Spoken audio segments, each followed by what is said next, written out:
مشرکین مکہ رسول کریم صلی اللہ علیہ وسلم کے بارے میں معاذ اللہ باتیں کرتے تھے تو حضور اللہ کے دیے ہوئے علم سے انہیں جان لیا کرتے تھے. ایک دن وہ باتیں کر رہے تھے تو باتیں کرتے کرتے نا مشرکین مکہ نے عجیب بات کر دی. نادان تھے نا, جانتے نہیں تھے, عجیب بات کر دی. کہنے لگے آہستہ بولو, کہیں محمد صلی اللہ علیہ وسلم کا رب سن نہ لے.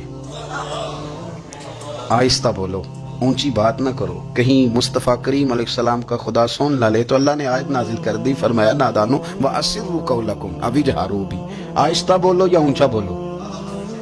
اور شارحین نے مفسرین نے لکھا ہے نہ بھی بولو, آہستہ بولو یا اونچا بولو, یا بے شک تم کوئی بات زبان سے ادا نہ بھی کرو. انہ علیم بذات الصدور, رب تو تمہارے دلوں کے حال جاننے والا ہے.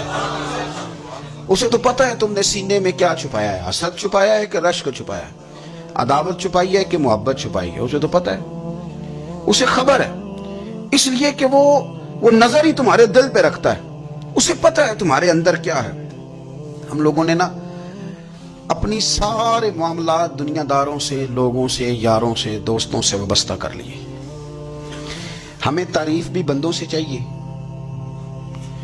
ہمیں اچھے ہونے کا جو ڈگری ہے وہ بھی بندوں سے چاہیے. ہم بندے بڑے نیک ہیں, یہ بھی لوگ کہیں تو پھر ہم مطمئن ہیں. ہم صحیح راستے پہ چل رہے ہیں, یہ سند بھی بندوں سے چاہیے. ہر بات پر اعتماد خلق, ہر وقت لوگوں پر ہی دھیان, لوگوں پر ہی توجہ, لوگوں کے معاملات ہی ڈسکس کرنا. بھئی یہ تو تیرے ذمہ ہی نہیں.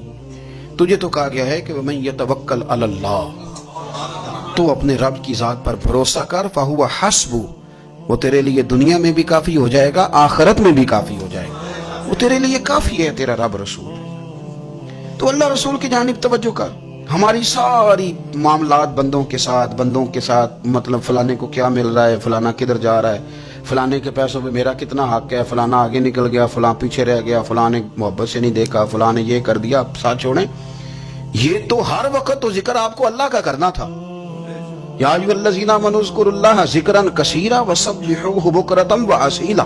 یہ جو آپ ہر وقت بندے کر رہے ہیں, یہ تو آپ کو حکم ہی نہیں ہے. آپ نے تو ہر وقت اللہ اللہ کرنی تھی. تو جو کام کرنے کا تھا وہ چھوڑ دیا, جو نہیں کرنا چاہیے تھا اس پہ بحث شروع کر دی. پھر دل کے اندر مد و جزر خراب ہوتے ہیں, قلبی واردات بگڑ جاتی ہیں, حسد پیدا ہوتا ہے, انسان کو لالچ پیدا ہوتا ہے, انسان حریص ہو جاتا ہے, انسان لوگوں سے عداوتیں پال لیتا ہے. کبھی ایسا کام نہ کریں. شہد بڑا میٹھا ہوتا ہے. عرب کے اندر ایک درخت پایا جاتا تھا, ایلوا اس کو کہتے تھے. اس طرح ہمارے ہاں نیم نہیں ہوتی, کڑوا ترین اس کا ذائقہ ہوتا ہے. اور آپ کچھ دیر اس کو پانی میں ڈال دیں تو پانی بھی سارا کڑوا ہو جاتا ہے, چونکہ اس کے خمیر میں رب کریم نے کرواہٹ رکھی ہے. اور حکمت ہے, اس کرواہٹ کا بھی اپنی جگہ فائدہ ہے. لیکن حضور سید عالم صلی اللہ علیہ وسلم نے ایک مثال بیان فرمائی, اور وہ بڑی سمجھنے کی ہے. حضور مثالیں دیتے تھے تو کمال ہو جاتی تھی. بڑے سے بڑا ان پڑھ بندہ بھی اس کی روح تک بات اتر جاتی تھی. کریم محبوب علیہ السلام فرمانے لگے کہ اگر ایلوا درخت کے کچھ ٹکڑے شہد میں ڈال دیے جائیں نا, تو شہد سے زیادہ میٹھی چیز کوئی نہیں ہوتی. تو حضور فرماتے ہیں کہ وہ ایلوا کا درخت جو ہے وہ شہد کو بھی بگاڑ دیتا ہے, اس میں کرواہٹ پیدا کر دیتا ہے. حالانکہ وہ بڑا میٹھا تھا, اپنی جگہ اس کی مٹھاس میں کوئی کسی قسم کی کمی نہیں تھی, لیکن وہ ایلوا کے درخت نے اسے بگاڑ دیا. اللہ کے محبوب فرماتے ہیں جس طرح ایلوا کا درخت شہد کو تباہ کر دیتا ہے نا, اس طرح حسد آدمی کے ایمان کو تباہ کر دیتا ہے. ایمان بڑی میٹھی چیز ہے, بڑی حسین چیز ہے, لیکن جب حسد آ گیا نا, حسد ہے کیا؟ حسد بندوں سے نہیں ہوتا, یہ سمجھ لیں. حسد کا مطلب, حسد کی لغوی تعریف یہ ہے کہ یہ سمجھ لینا کہ یا اللہ اسے نہیں دینا چاہیے تھا, مجھے دینا چاہیے. یہ تعریف ہے. تو حسد ہوتا کس سے؟ حسد دراصل بندے پہ نہیں کیا جاتا. حسد کا معنی یہ ہے کہ آپ اللہ کی تقسیم پر اعتراض کر رہے ہیں.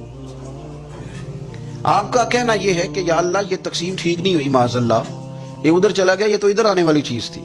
تو یہ آپ نے ڈائریکٹ جو مقابلہ شروع کیا, معاذ اللہ, یہ تو آپ نے اللہ کی تقسیم کے ساتھ شروع کر دی. تو پھر دل میں بگاڑ آتا ہے, پھر انسان ٹوٹ پھوٹ کا شکار ہوتا ہے, پھر وہ کمزور پڑ جاتا ہے, پھر وہ ایسی باتیں کرتا ہے جو اس کے منصب کے مطابق نہیں ہوتی, کچی بات کرتا ہے, کمزور بات.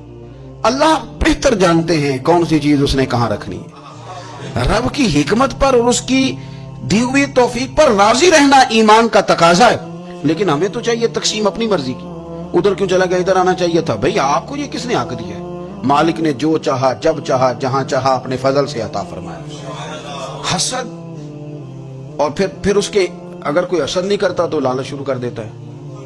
وہ کہتا ہے کہ یہ جو اس کا مال ہے اس میں میرا بھی حق تھا, یہ تو مجھے ملنا چاہیے تھا. آپ یقین کریں کہ بندے بندوں سے کم پیار کرتے ہیں, جیبوں سے زیادہ پیار کرتے ہیں.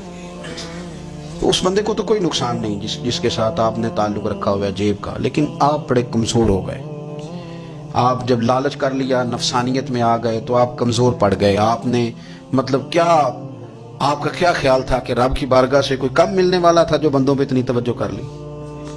حضرت بہلول دانا رحمت اللہ علیہ نے کیا خوبصورت انداز ہے. رب کریم کے بندوں کی باتیں اللہ کے لشکروں میں سے لشکر. کیا سوچ تھی, کیا نظریہ تھا, کیوں یہ لوگ اتنے مضبوط تھے, فکری طور پر مضبوط تھے, فکری طور پر. ہارون رشید حج کر کے واپس آ رہا ہے, حضرت بہلول دانا راستے میں بیٹھے ہیں, ملاقات ہو گئی. کہنے لگا حضور کوئی حکم ہو تو بتائیے گا. فرمانے لگے کوئی نہیں, تو جا اپنا کام کر. بادشاہ یا کسی کو کارڈ مل جائے تو وہ لوگوں کو دکھاتا پھرتا ہے, وزیر صاحب نے خود دیا ہے. بادشاہ وقت خود کر, حضرت کوئی حکم ہو تو. فرمایا نہیں, اللہ خیر کرے گا. تو کہنے لگا حضور میں نے سنا ہے آپ مقروض ہیں, تو بتا ہی دیتے. تو آپ مسکرا کے فرمانے لگے تیرا کیا خیال ہے بھلا. کہنے لگے حضور کس بابت. فرمانے لگے تیرا کیا خیال ہے کہ اللہ ہارون رشید کو دے گا اور بہلول دانا کو بھول جائے گا.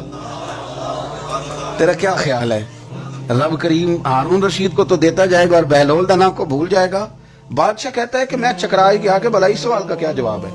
تو میں نے کہا حضور رب تو بھولنے سے پاک ہے, وہ تو کسی کو نہیں بھولتا, اسے نہ اونگ آتی ہے نہ نیند آتی ہے. تو فرمانے لگے جا پھر اپنا کام کر, جب مناسب سمجھے گا تو بہلول کو بھی قرضے سے نجات عطا کاری دے گا. تو جا اپنی ڈیوٹی کر, وہ جب چاہے گا نا تو میرے قرضے دور. تو کیا سمجھتا ہے کہ تجھے یاد رکھے گا مجھے بھول جائے گا, یہ کیسے ہو سکتا ہے. او یار ادھر دیکھ میری بات سن. او بھائی وہ تیرا میرا رب ہے, یہ ہو سکتا ہے کہ امیروں کو دے دے اور تیرے جیسے میرے جیسے غریبوں کو وہ بھول جائے. یہ ہو سکتا ہے. تو کیوں لوگوں کی جیبوں پہ توجہ, لوگوں کی جیبوں پہ نظریں, فلانے کے پاس آ گیا تو میں رہ گیا. مطلب کس لیے. ہمارا رب کسی کو بھولتا نہیں ہے.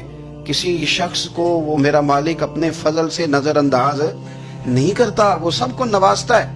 لیکن اس کی حکمت کے تقاضوں کا انتظار کرنا مسلمان کی شان ہے. کبھی کسی حسد میں کسی, ہاں کبھی کرنا ہو تو رشک کریں,